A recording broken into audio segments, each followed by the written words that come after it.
I'm addressing you as a citizen of the poorest nation in the world.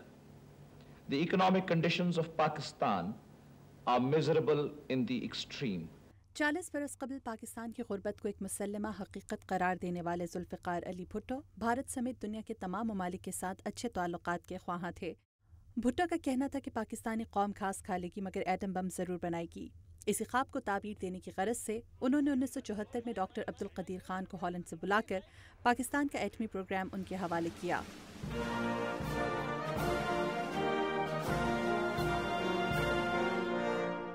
Bharat ने जो एटमी तजुर्बात किए, आज हमने उसका हिसाब भी चुका दिया है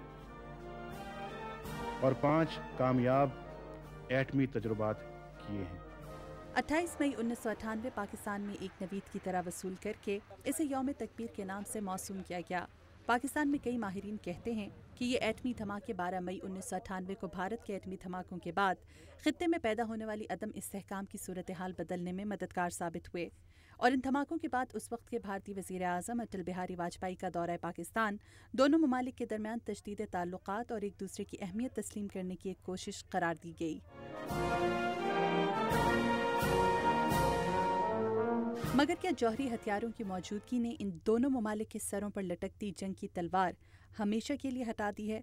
कारगिल, समझौता एक्सप्रेस, मुंबई हमले और भारत की जानिब से पाकिस्तान का पानी बंद किए जाने के वाक़यात के तनाजुर में माहिरीन इस सवाल को दुश्वार और अमरीका और भारत के दरमियान जौहरी माहदे पर पाकिस्तान की तशवीश और खित्ते में एक मरतबा फिर अदम तवाज़ुन की सूरत हाल को बईदस क़यास करार नहीं देते। ज़ाहिर है न्यूक्लियर हथियारों की दौड़ अच्छी नहीं, खास तौर पर जनूबी एशिया में पहले ही बहुत मसाइल हैं। खित्ते को सिक्योरिटी और दहशतगर्दी जैसे मसाइल का सामना है। ऐसे में न्यूक्लियर हथियारों की मौजूदगी इसे मजीद खतरनाक बनाती है। जबकि वाशिंगटन के थिंक टैंक USIP में जनूबी एशिया उमूर के माहिर मुईत यूसुफ भारत के साथ न्यूक्लियर डील को अमरीका की गलती करार देते हैं। मेरा ख्याल है ये तो अब अमेरिका में भी बात वाज़ेह हो चुकी है, इनकी एडमिनिस्ट्रेशन भी ये बात मान चुके हैं कि शायद वो न्यूक्लियर डील एक गलती थी। अगर गलती नहीं थी तो कोई ऐसा इक़दाम उन्होंने उठाया जिससे अब पाकिस्तान के तहफ़्फ़ुज़ात बढ़ गए हैं, तो वो तो अब वाज़ेह है अमेरिका में भी, और नॉन प्रोलिफरेशन लॉबी इस बात से बिल्कुल खुश नहीं है। मगर 1998 से लेकर आज तक पाकिस्तान के मंजरनामे में आई तब्दीली दुनिया की निगाहों से पोशीदा नहीं।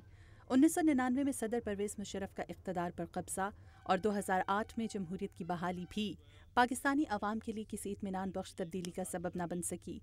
दूसरी तरफ अपने ही मुल्क में शिद्दत पसंदों के खिलाफ सरगर्म पाकिस्तानी फ़ौज को इस वक्त बहुत से महाज़ों पर दुश्वारियों का सामना है। जहां आलमी क़ुव्वतें इस सूरत हाल को तशवीशनाक करार देने के साथ साथ पाकिस्तान के जौहरी हथियारों की शिद्दत पसंदों तक रसाई से खौफज़दा हैं, वहाँ कई माहिरीन इस तशवीश को बेजा करार देते हैं। I've been to Pakistan, I've seen and talked to Pakistani military. Pakistani फ़ौज बहुत मुनज़्ज़म और पेशावर फ़ौज है। पाकिस्तान के जौहरी हथियार महफूज हैं और इस बात का अंदेशा नहीं है कि पाकिस्तान के जौहरी हथियार किसी के हाथ लग सकते हैं। मगर सवाल ये है कि गरीब कौम के हाथ लग जाने वाला नुस्ख़ा कीमिया क्या उनके दीगर दुखों का मदावा भी कर सका? क्या महज एक इजाफी बोझ साबित हुआ? पाकिस्तान में एक हल्का ऐसा भी है जो एटमी हथियारों की तैयारी को गलत और पैसे का ज़िया करार देता है। उनके नज़दीक अवाम के मसाइल का हल जौहरी हथियारों में नहीं बल्कि बुनियादी ज़रूरियात और तहफ़्फ़ुज़ फराहम करने में पिन्हा है।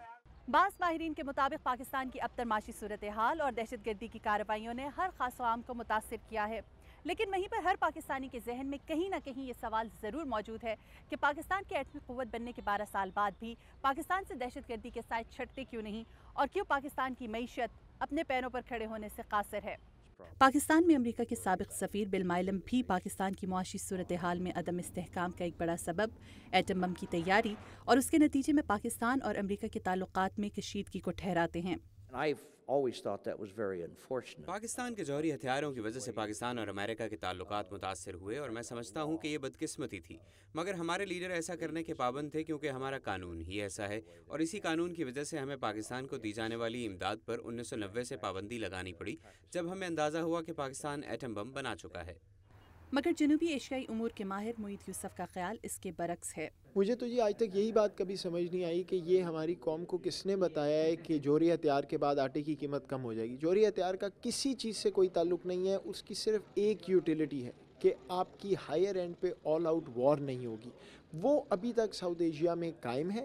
اس کے علاوہ نہ آپ کے کنونشنل ایکسپینڈیچر کم ہوں گے، نہ آپ کی اکانومی پہ کوئی فرق پڑے گا۔ نیوکلیئر ویپن سے یہ ایکسپیکٹ کرنا بالکل غلط ہے۔ مگر کیا 18 کروڑ کی آبادی کے اس ملک میں، جہاں عام آدمی آٹے کے ایک تھیلے کے لیے قطاروں میں دھکے کھانے پر مجبور ہو، جہاں زندگی کی بنیادی ضرورت بجلی کبھی کبھی اپنی چھپ دکھاتی ہو، جہاں آبادی کا بڑا حصہ غربت و افلاس کی منہ بولتی تصویر ہو، جہاں ملک کے بہت سے علاقے شدت پسندانہ کارروائیوں کی لپیٹ میں ہوں، اور جہاں آئے روز بم دھماکے کتنے ہی گھروں کو اجاڑ دیتے ہوں، کیا غربت کی چکی میں پستے اور خوف و ہراس میں مبتلا عوام کے لیے یہ دلیل کافی ہے؟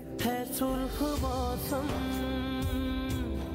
گھٹا نہیں ہے، گھٹن بہت ہے، ہوا نہیں ہے، گھریں ہے راتیں دیا نہیں ہے،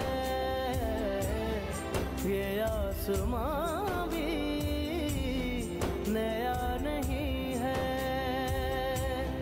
نہ خوف کھاؤ نہ سر جھکاؤ، اٹھو کے ظلمت۔ مدیحہ انور، اردو VOA، واشنگٹن۔ خدا زمین سے